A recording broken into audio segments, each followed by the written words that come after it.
Fala, crente! Belezinha? Seja muito bem-vindo ao podcast Atos 242, o seu podcast de estudos bíblicos. No episódio de hoje, iremos encerrar o livro do Êxodo. Sim, finalmente encerramos essa saga sobre o livro do Êxodo. Ela chegou ao fim nesse episódio, quer dizer, pelo menos a parte da narrativa.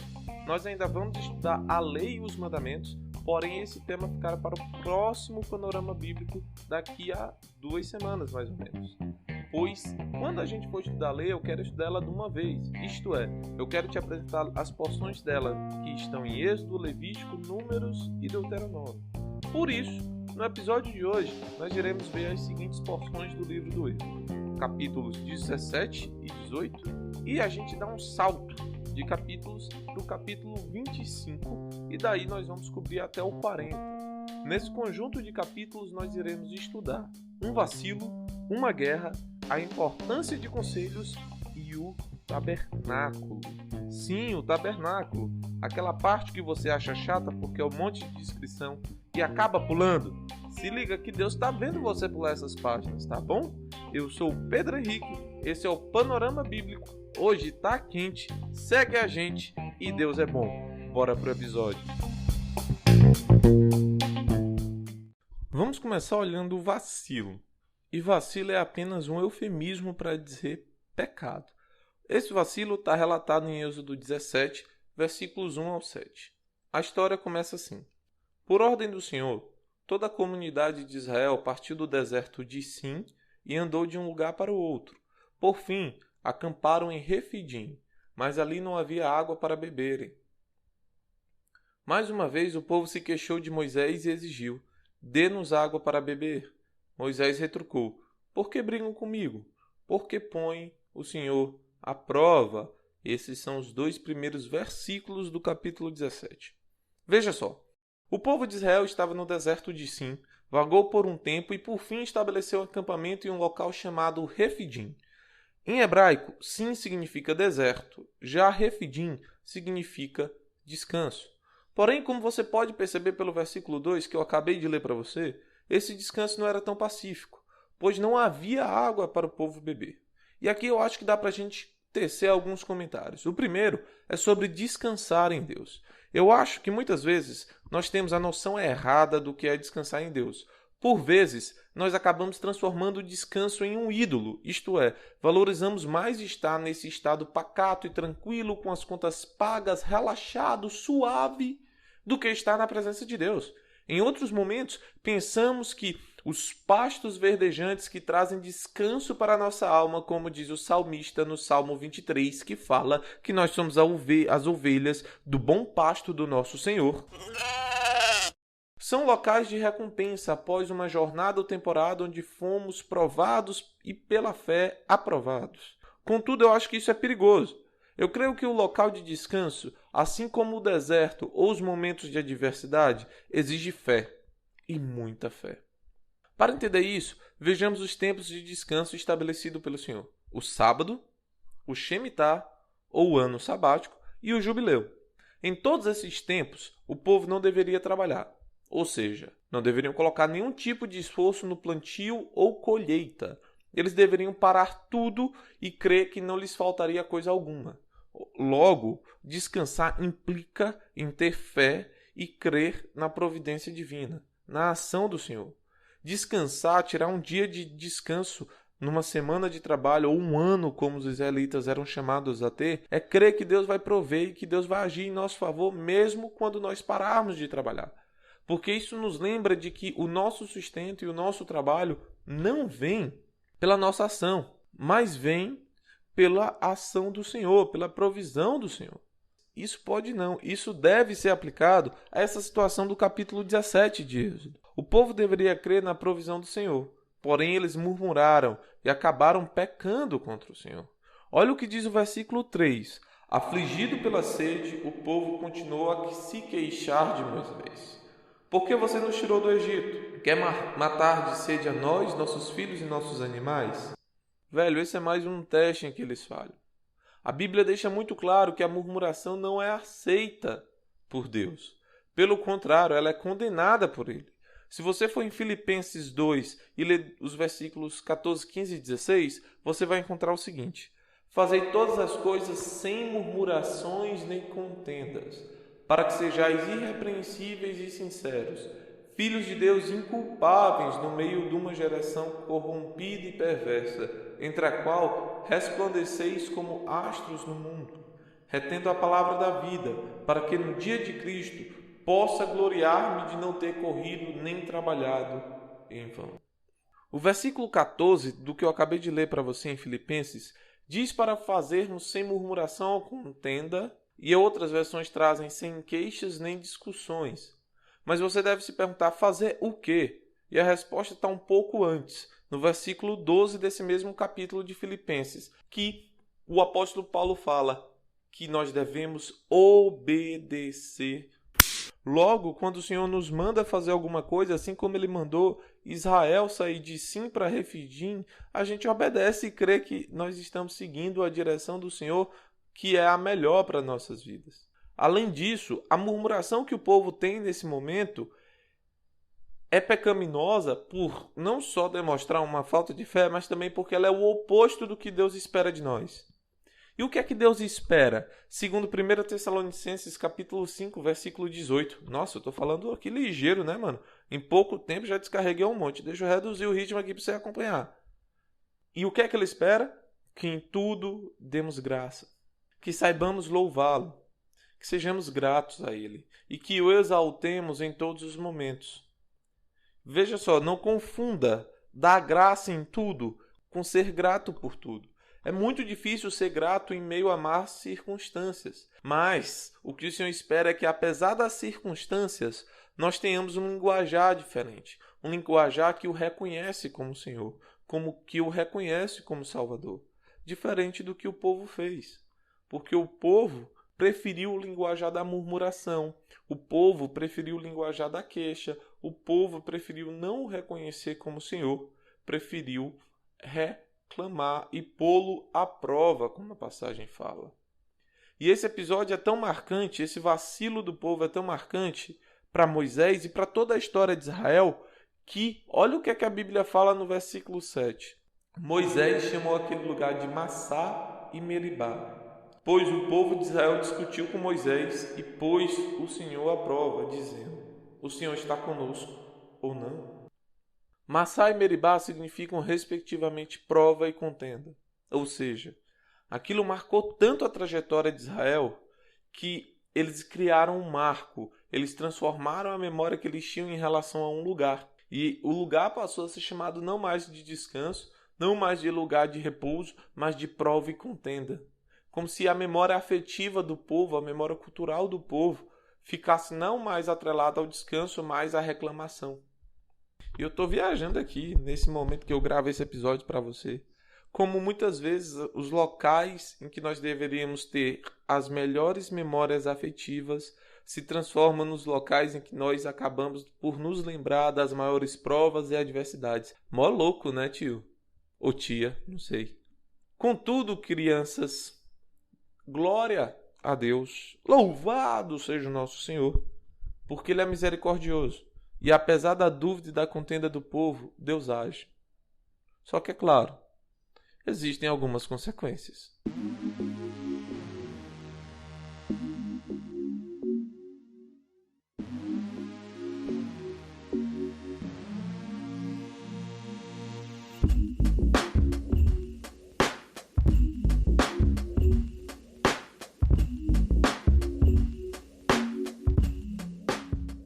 Eu não posso afirmar que a guerra, que vem logo a seguir, é uma consequência direta da reclamação anterior. Porém, é muito curioso que uma guerra contra um povo chamado Amalequita, descendentes de Amaleque, cujo nome significa dúvida, surja logo após a murmuração no lugar de descanso. Como se a dúvida surgisse logo após a murmuração, que é um questionamento à fé, que é uma oposição à crença de que Deus vai prover na adversidade. Interessante, né? E para vencer essa guerra, é necessário que haja união entre os israelitas. Primeiro, eles precisariam se unir militarmente, organizar um exército. E depois eles precisam se unir a Moisés.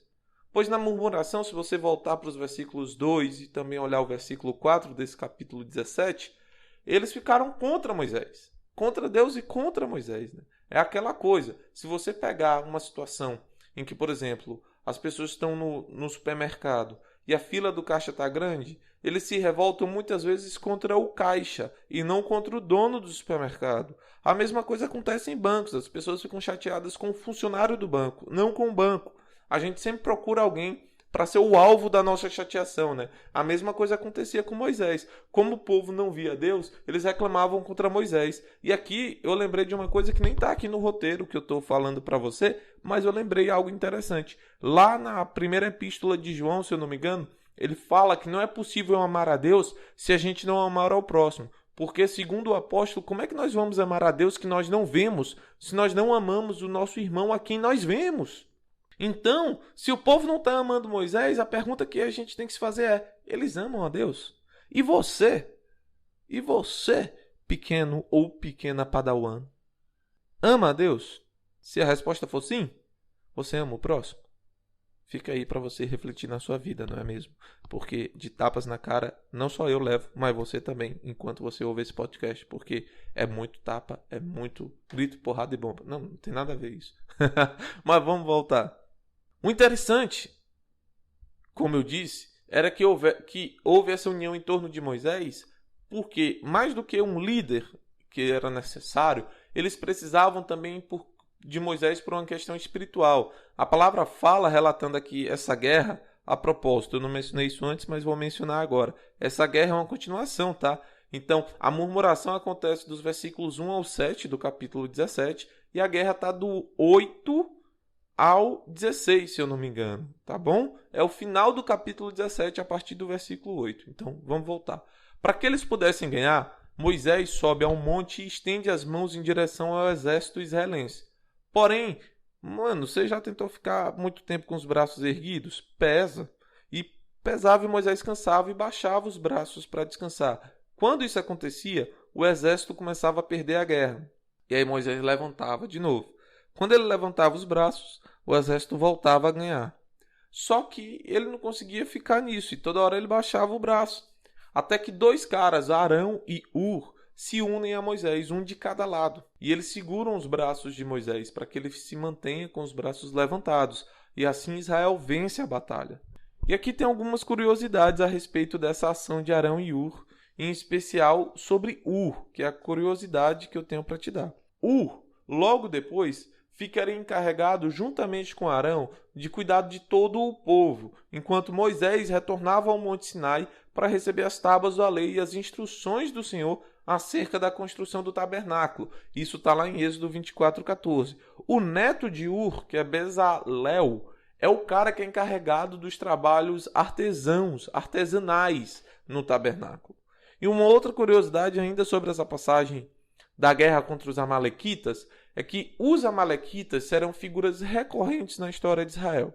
Eles aparecerão em vários momentos e uma história que é muito emblemática e famosa deles é a que envolve a rejeição final de Saul. Porque nesse capítulo 17 você vai ver que Deus fala o seguinte, que ele vai eliminar os amalequitas da terra. E essa promessa fica pendente até que lá em 1 Samuel capítulo 15, Deus manda Saul, que é o rei no momento, para conquistar os amalequitas e destruir tudo. Porém, o que é que Saul faz? Ele falha, ele não destrói, não mata todo mundo. E aí Deus rejeita ele. Então os amalequitas estão muito ligados com a história de Israel por causa dessa situação.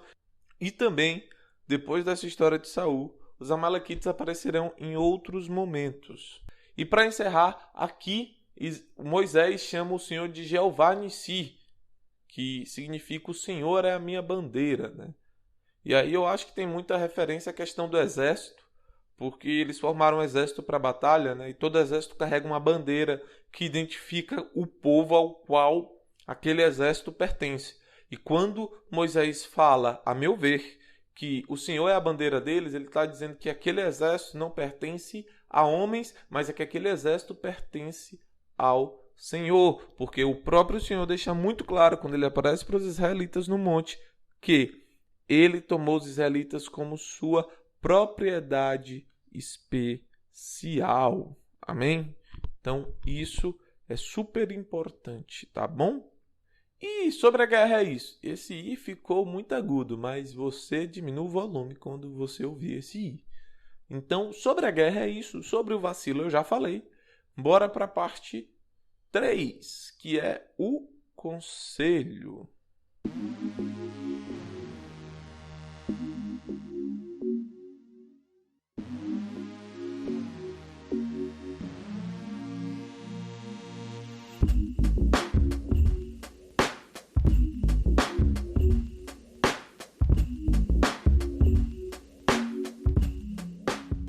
Então vamos lá, a parte 3 desse episódio é o conselho. E por que eu quero falar de conselho? Em Provérbios 15, 22, nós temos o seguinte: planos fracassam onde não há conselho, mas tem êxito quando há muitos conselheiros. Aliás, não somente nesta passagem, mas em muitas outras passagens, a palavra de Deus é muito clara quanto a pedir conselhos. A Bíblia deixa claro que pedir conselhos é algo benéfico e é algo prudente, ou seja, nós devemos buscar aconselhamento. É claro que não são todos os conselhos que nós devemos seguir. Por exemplo, se você abrir em 2 Samuel 10, você vai ver um rei seguir péssimos conselhos e perder o seu reino em decorrência de seguir esses conselhos. A mesma coisa vai acontecer em 1 Reis 12, com Roboão, filho de Salomão, que segue um péssimo conselho e por causa desse conselho o reino é dividido. Aliás, Salmos 1, versículo 1 deixa claro que os conselhos dos ímpios são ruins. Então, não é todo o conselho que eu devo seguir, mas eu devo buscar conselhos. Eu devo buscar conselhos em pessoas mais experimentadas na vida, com pessoas que têm uma caminhada com o Senhor, com os meus irmãos na fé. Nós precisamos buscar conselhos. É prudente e é benéfico. O cuidado é a fonte na qual nós buscamos conselhos. Moisés, no capítulo 18 de Êxodo, passa por uma situação assim. Ele recebe um excelente conselho. Deixa eu te contar o que é que está acontecendo. No capítulo 18, a primeira metade fala sobre o sogro de Moisés vindo visitá-lo. Quando ele vem visitar Moisés, ele traz a esposa e os filhos de Moisés. Contudo, enquanto ele está lá no acampamento, ele vê Moisés julgando o povo e percebe que Moisés se desgasta muito e não só isso, que o povo fica muito desgastado. Percebendo essa falha de gerenciamento de Moisés, ele, Jetro, dá uma orientação e fala: Moisés, por que você não divide o povo? Faz eles em grupos de 50, de 100, de 1000 e põe pessoas para cuidar desses grupos. E aí essas pessoas resolvem as questões menores e trazem as mais complicadas e complexas para você. E é um excelente conselho. Moisés faz isso e realmente dá certo. E o interessante é que é um conselho que vem do sogro de Moisés, né? Muita gente tem um lance com sogro e com sogra, mas sogro e sogra são família. E como já dizia Samuel Rosa, família a família. Outra coisa interessante sobre essa história do conselho de Jetro é que ele é muito semelhante ao que Jesus faz mais na frente na multiplicação de pães e peixes. Porque na multiplicação de pães e peixes, o Senhor também organiza as pessoas em grupos menores. A igreja primitiva, mais na frente, quando vai levantar diáconos, também o faz pelo mesmo motivo. Os apóstolos estão se desgastando muito em todo o processo deles, né? Eles têm que pregar, eles têm que orar, eles têm que aconselhar, têm que distribuir comida. E eles percebem que não estão conseguindo dar conta das coisas porque começam a surgir problemas. Então, o que é que os apóstolos fazem? Levantam diáconos para ajudar na realização das tarefas diárias. E esse conselho de Jetro é uma baita lição de liderança, né? Ensina você a ir por partes, não é isso? E é engraçado porque eu sou engenheiro civil e como engenheiro civil eu aprendo muito sobre planejamento de obras e o que tem de mais moderno em cronograma de obras é o seguinte, é que você pensa no longo prazo, mas divide ele em partes menores e gerenciáveis, que é o que aconteceu aqui, né? Você tinha uma imensidão de coisas e Jetro diz, não, divide por partes, para que fique mais fácil o gerenciamento. E eu acho legal esse capítulo porque se você pegar tudo que vem acontecendo, você está vendo o desenvolvimento de Moisés enquanto líder. Moisés está se desenvolvendo enquanto líder. Ele acabou de passar por... Não é a primeira, mas certamente é uma das marcantes para ele.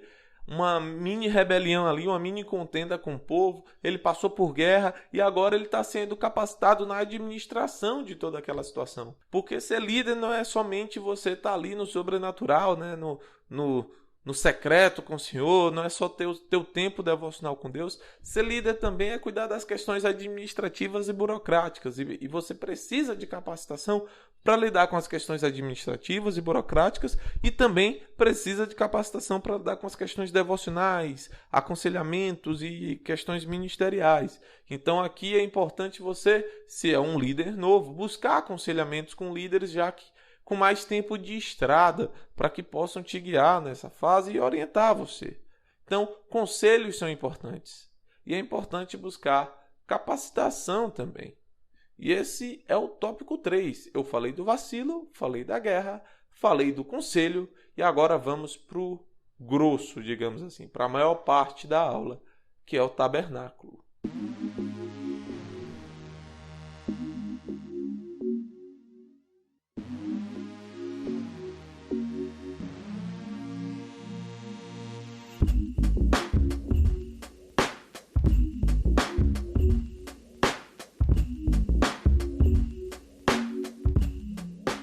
Gente, eu sempre falo aula, mas é episódio. Você converte aí na tua cabeça um pelo outro. É porque eu sou acostumado a fazer como aula. E não como episódio de podcast, acaba saindo como aula. Mas vamos lá. Vamos falar do tabernáculo. Eu falei para você, nos últimos episódios, até o capítulo 18 de Êxodo, incluindo este episódio. E agora a gente vai dar um salto de capítulos. Nós vamos do 18 para o 25. Porque antes disso, é sobre a lei, e a lei é o próximo episódio do Panorama Bíblico. Do capítulo 25 ao 40, que é uma seção enorme, nós vamos ver o tabernáculo. É claro que tem um ou outro capítulo que tem um pouco de narrativa, mas o grosso, a parte fundamental desse conjunto de capítulos é o tabernáculo. E essa é uma parte que é muito desafiadora, porque existe uma quebra no ritmo da leitura. Você está lendo um texto narrativo e de repente vira um texto descritivo. E isso traz dificuldades para a gente. A gente não está tão habituado a ler textos tão descritivos, a não ser num livro de biologia, não na tua leitura devocional de meditação, que é a palavra do Senhor. Mas é importante, a gente não pode saltar, porque existem coisas bastante significativas no tabernáculo. E uma chave para você entender e compreender por que a repetição acontece é porque na primeira parte Deus está dando e falando do projeto do tabernáculo. Na segunda parte desse conjunto de capítulos, Deus fala da construção, para mostrar que tudo foi feito conforme o projeto que ele tinha. Mas em se tratando de construção, eu como engenheiro civil, já penso logo em 3 coisas que toda obra, que toda construção precisa ter. Toda construção precisa de recursos materiais, recursos humanos e de um projeto. E o interessante é que o tabernáculo tem os 3. Existem recursos materiais que foram dados, existem recursos humanos, ou seja, pessoas que trabalharam, e existe um projeto que Deus mesmo desenhou e entregou a Moisés. E eu não sei você, mas quando eu falei que Deus desenhou o tabernáculo, eu lembrei da música de que quando Deus desenhou, ele estava namorando. É claro que não existe isso, nosso Deus não namora. Amém? Isso não existe. Foi só uma pequena piada para descontrair você. Vamos olhar o tabernáculo, voltando para o raciocínio, dessa seguinte perspectiva, da perspectiva dos recursos materiais, do que foi usado para construir o tabernáculo, das pessoas que participaram dessa construção e do projeto, do design que o Senhor criou para o tabernáculo, ok? Então, essa é a nossa abordagem. Bora começar olhando os materiais. Em se tratando de construção, o primeiro material que você precisa é dinheiro, porque você precisa comprar os insumos. E o que é que são esses insumos? Cimento, areia, tijolo, cerâmica, entre outras coisas. Só que nesse tempo específico, Israel até tinha ouro e prata que poderiam ser usados como dinheiro, mas eles doam já os recursos que serão usados na construção em si. Ou seja, é como se eles estivessem doando cimento e areia para a construção. Só que ao invés de cimento e areia, o que é que eles entregam? Eles entregam madeira, ouro, prata, linho, fios de tecido azul, roxo e vermelho, além de azeite e cobre.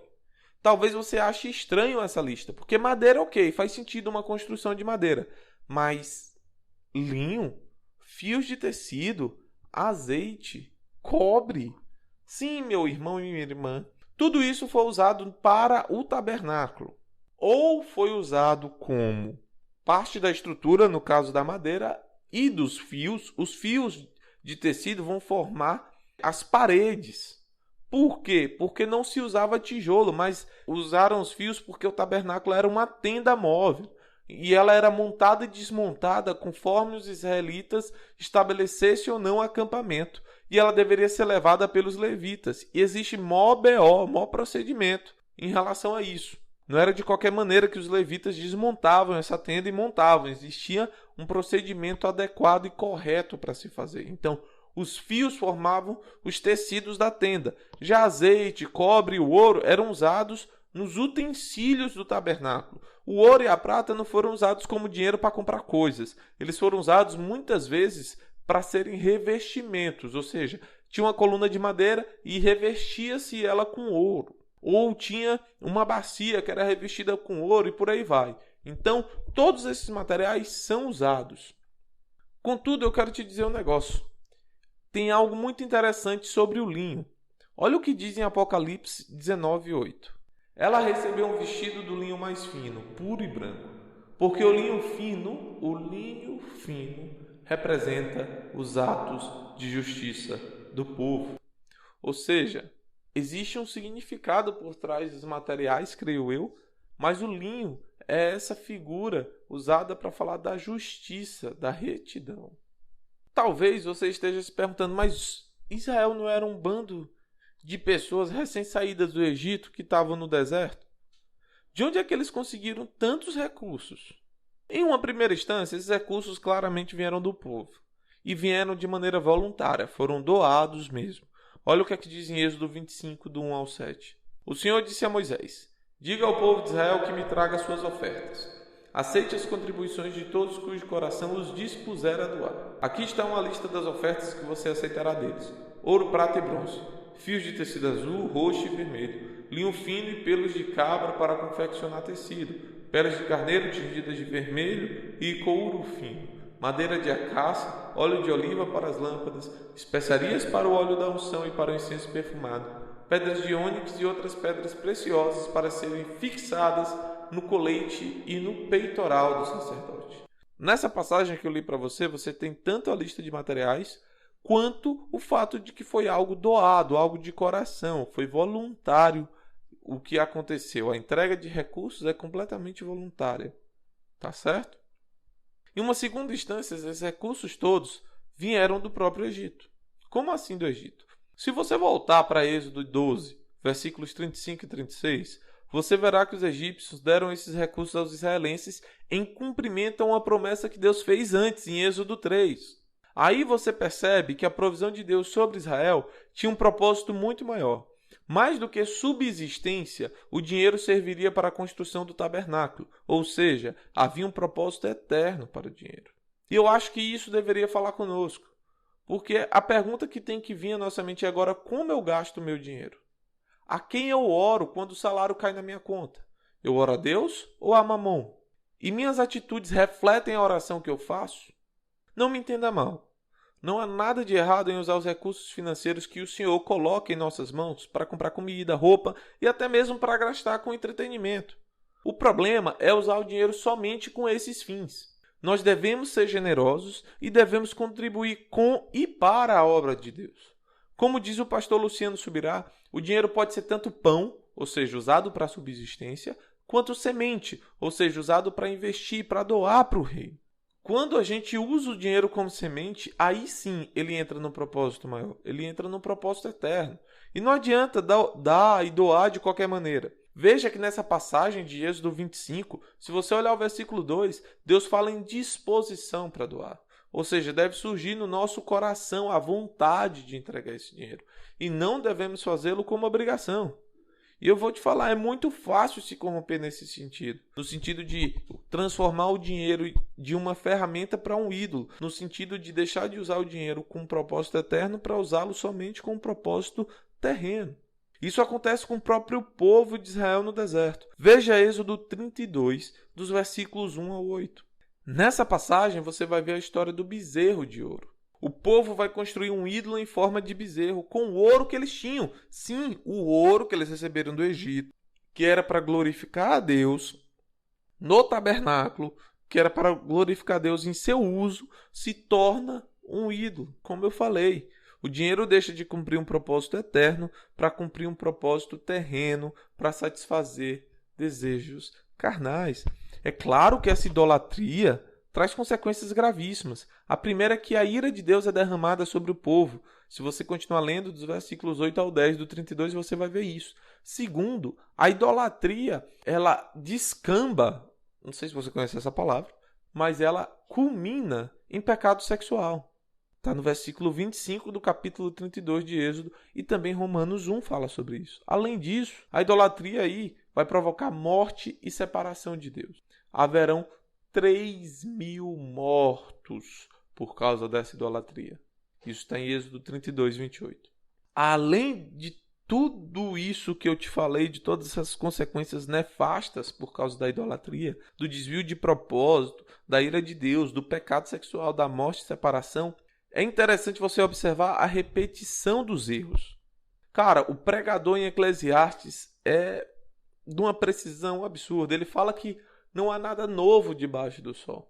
E realmente não é. Às vezes a gente vê a repetição de erros. E a gente vê isso em Arão.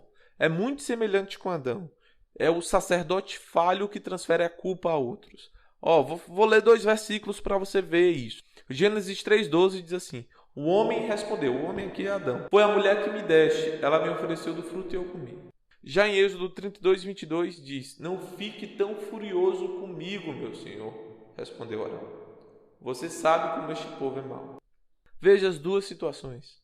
Nas duas a culpa é transferida. Eles não assumem a culpa. Eles não assumem que seu sacerdócio falhou. Eles não assumem que eles deveriam ter orientado melhor, que eles deveriam ter resistido. E o pior de Arão é isso, cara. E o pior é que Arão foi convidado a fazer e ele dá a ideia. E ainda assim ele transfere a culpa. Pelo menos Adão não teve a ideia, né? Ele entrou no barco, mas está errado também. Adão está tão errado quanto Arão. Os dois estão errados. E fica a pergunta para você: como é que você lida com a culpa e com os teus erros? Você transfere ou assume a responsabilidade?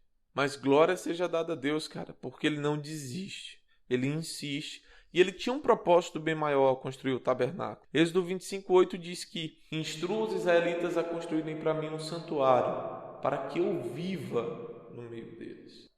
Ou seja, o propósito do tabernáculo era a comunhão. E mesmo com o povo se corrompendo no meio do caminho, Deus insiste e continua a trilhar esse caminho para a comunhão com seu povo. E que isso sirva de exemplo para nós. Será que nós estamos sempre dispostos à restauração de relacionamentos com alguém que falhou conosco? Será que a gente sempre tem em alvo a comunhão ou a falha já implica necessariamente em exclusão? Fica aí o questionamento.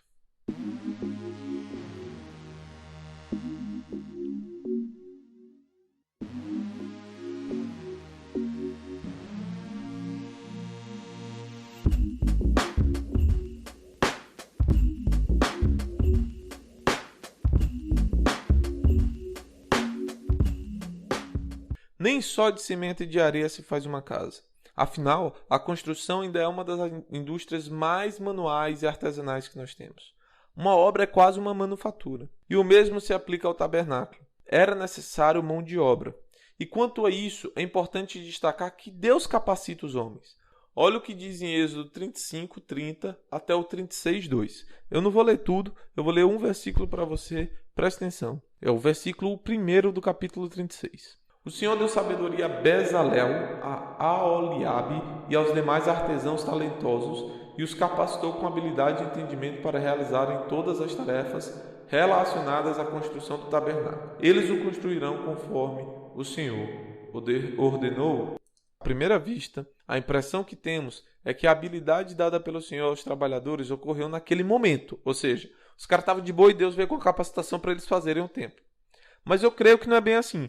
Eu creio sim que a habilidade que esses homens tinham foi conferida por Deus, mas eles já eram habilidosos antes da construção do templo. Eu creio também que essa habilidade excepcional glorifica o nosso Criador e que ele resolve usá-la a serviço do templo e para cumprir os seus propósitos. Ou seja, de antemão Deus já tinha os transformado em artesãos bons, já os tinha transformado nessas pessoas de habilidade excepcional. E eu acho que isso pode ser demonstrado claramente em Êxodo 30, 35, quando ele fala, usando as técnicas de um perfumista, misture as especiarias e acrescente um pouco de sal, a fim de produzir um incenso puro e santo. Ou seja, Deus pega uma técnica que já existe de perfumista e usa essa técnica a serviço do tabernáculo, que é o que eu acho que aconteceu com esses homens que a gente leu. Eles já tinham uma técnica excepcional e Deus pega essa técnica e usa para o tabernáculo. Mas veja, o fato deles terem a técnica antes de servir no templo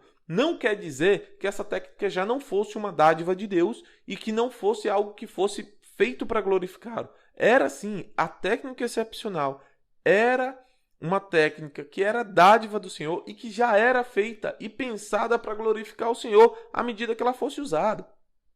Porque Tiago 1,17 diz que toda dádiva que é boa e perfeita vem do alto, do Pai que criou as luzes no céu.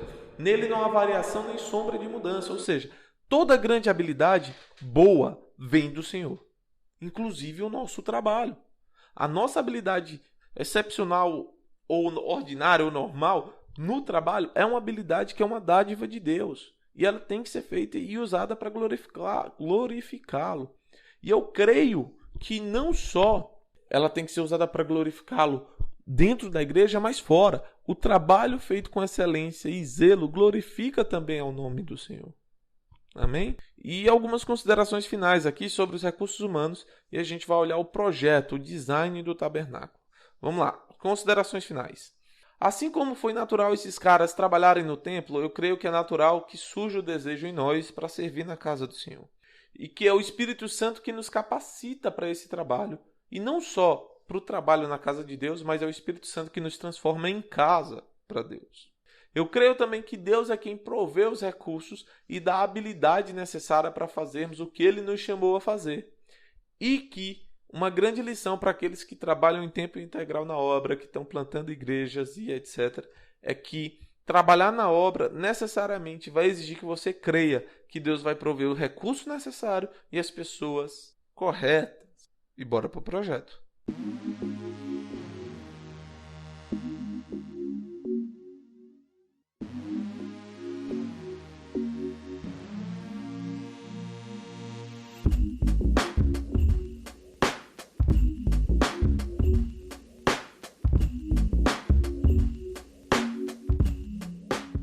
Chegamos, meu querido e minha querida, no último tópico desse episódio. O projeto do tabernáculo, o design do tabernáculo. O tabernáculo era dividido em 3 partes. O átrio, ou pátio externo, o santo lugar e o santo dos santos. O átrio era um ambiente mais externo. Lá você tinha 2 elementos importantes, o altar de bronze e a bacia da purificação. O altar de bronze era o local onde ocorriam os sacrifícios. Já a bacia da purificação era onde os sacerdotes e povo se limpavam após os holocaustos. Era preciso se limpar porque eles estavam sujos do sangue do animal que havia sido morto. Porque o altar de bronze simboliza a parte do perdão dos pecados. Os animais eram mortos para que houvesse perdão dos pecados. E eles ficavam sujos. Eu acho interessante porque o pecado sempre deixa marcas. Assim como o sangue ficava lá neles, eles ficavam sujos porque tinham matado um animal em sacrifício para remissão de pecados. E a bacia servia, como o nome indica, para purificação. Eles se limpavam tanto do holocausto como era a purificação final. E com relação a essa bacia de purificação, eu quero traçar um paralelo com nossa vida. João 15,3 fala que vocês já foram limpos pela mensagem que eu lhes dei. E Efésios 5,26 fala que, a fim de torná-la santa, ela aí no caso é a igreja, purificando-a ao lavá-la com água por meio da palavra. A nossa bacia de purificação hoje, eu creio que é a palavra de Deus. Então, a gente não mais passa pelo altar no sentido de matar o animal, mas a gente passa pelo altar no sentido de confessar pecados e depois de sermos lavados pela leitura, meditação e estudo das sagradas Escrituras. Bom, passado esse ambiente, você se encontra no santo lugar. E no santo lugar somente sacerdotes poderiam entrar. Lá no santo lugar, você tinha o altar do incenso. E o altar do incenso, escrito em Êxodo 30, no versículo 1 diz: construa um altar de madeira de acácia para queimar incenso.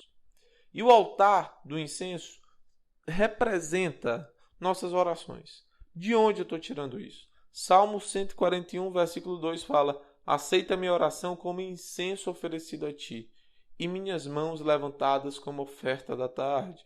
Apocalipse 8, versículos 3 e 4. Então veio outro anjo com um incensário de ouro e ficou em pé, junto ao altar. Recebeu muito incenso para misturar as orações do povo santo como oferta sobre o altar de ouro diante do trono. A fumaça do incenso, misturada às orações do povo santo, subiu do altar onde o anjo havia derramado o incenso até a presença de Deus. Apocalipse 5:8 diz: quando o Cordeiro recebeu o livro, os 4 seres vivos e os 24 anciãos se prostraram diante dele. Cada um tinha uma harpa e taças de ouro cheias de incenso, que são as orações do povo santo. Então, esse altar do incenso simboliza as nossas orações. E aproveitando aqui que eu falei que só sacerdote entrava nesse lugar, deixa eu falar alguma coisa ou outra aqui sobre as vestes dos sacerdotes. Primeira coisa, as vestes novas, que eles tinham que colocar uma roupa especial para o sacerdócio, elas representam uma nova natureza. Um exemplo disso está em Zacarias 3. Outro, as joias representam Israel. Agora eu não lembro exatamente onde, mas tem uma descrição que as joias devem ser colocadas no colete sacerdotal e cada uma deve representar uma tribo de Israel. Por isso que no colete sacerdotal você tem 12 joias. E ainda sobre sacerdotes, lembre-se que o papel deles era um papel de reconciliação e representação. Eles representavam o povo. Eles tinham o papel de fazer os sacrifícios ali para que houvesse reconciliação entre o povo e o seu Criador. Mais sobre isso em Hebreus. O livro de Hebreus fala sobre essa questão da reconciliação. E também em 2 Coríntios, se eu não me engano, Paulo fala sobre sermos os ministros da reconciliação. Ainda sobre o santo lugar, você tem o candelabro de ouro, conforme Levítico 24, com 7 luzes, que deveria manter-se aceso, e que, segundo alguns teólogos, esse candelabro seria um símbolo para o Espírito Santo. Além dele, também no santo lugar, você tem a mesa da proposição, também de ouro, que contém os pães da presença. E essa mesa aponta para a comunhão que nós devemos ter com Deus. O último ambiente do tabernáculo era o Santíssimo Lugar. Eita, que esse episódio foi bem descritivo, bem ponto por ponto assim. Acontece, é isso aí, é bom que fica mais fácil para você tomar notas. Então vamos aqui, Santíssimo Lugar. O último ambiente era o Santíssimo Lugar, o Santo dos Santos.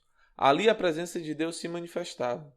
O lugar era tão santo, tão santo, que os sacerdotes só poderiam entrar uma vez por ano, e se o cabo tivesse em pecado, ainda morria. O principal elemento no Santíssimo Lugar era a Arca da Aliança. E nela você tem o símbolo do pacto da aliança que foi feita com Deus. Você tem a presença do Senhor e também as teofanias, as manifestações de Deus na terra. Dentro da arca você tem as tábuas da lei, você tem o vaso com maná do deserto e a vara de Arão que floresceu. E se você olhar bem, a descrição do Santíssimo Lugar é muito, muito semelhante. E tem vários elementos das descrições da sala do trono que veremos nos profetas e em Apocalipse. E esse é o tabernáculo.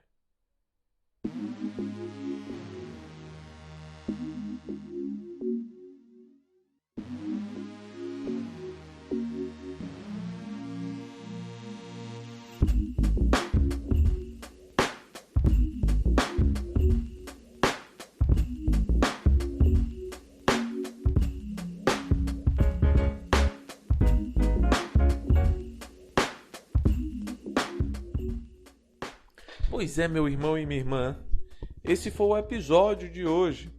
Um monte de informação. É isso aí mesmo, você quer conteúdo, aqui tem conteúdo, tá? É claro que muita coisa ficou de fora, são muitos capítulos para resumir de uma vez, mas assim você consegue ter ao menos uma visão panorâmica de todo o tabernáculo, assim como uma visão sobre os testes que Israel falha. É claro que a gente vai se aprofundar em mais temas ao longo dos episódios do podcast, como no próximo, Panorama Bíblico, que será sobre a lei. Lá você vai aprender bastante sobre a lei. É claro que nós não vamos olhar mandamento por mandamento, mas você vai ter uma noção geral do que a lei simboliza e do que ela representa. Eu espero que esse podcast tenha te abençoado. Compartilha com os irmãos da igreja, compartilha com os teus amigos, compartilha com quem não é crente. Vai que ouvindo ele se interessa e é transformado pelo Espírito Santo. Lembra de seguir a gente nas redes sociais, tanto o Twitter quanto o Instagram. O username é o mesmo, que é Atos 242 Podcast, tudo junto. Você também pode ir no YouTube, lá tem um canal nosso, que é o Atos 242, ou pode mandar um e-mail, atos242podcast@gmail.com. Se você tiver dúvidas ou quiser compartilhar um testemunho, é só entrar em contato com a gente por um desses canais. Eu sou Pedro Henrique, mais uma vez, daqui de Teresina, mandando um abraço para você. Que Deus te abençoe e até o próximo episódio.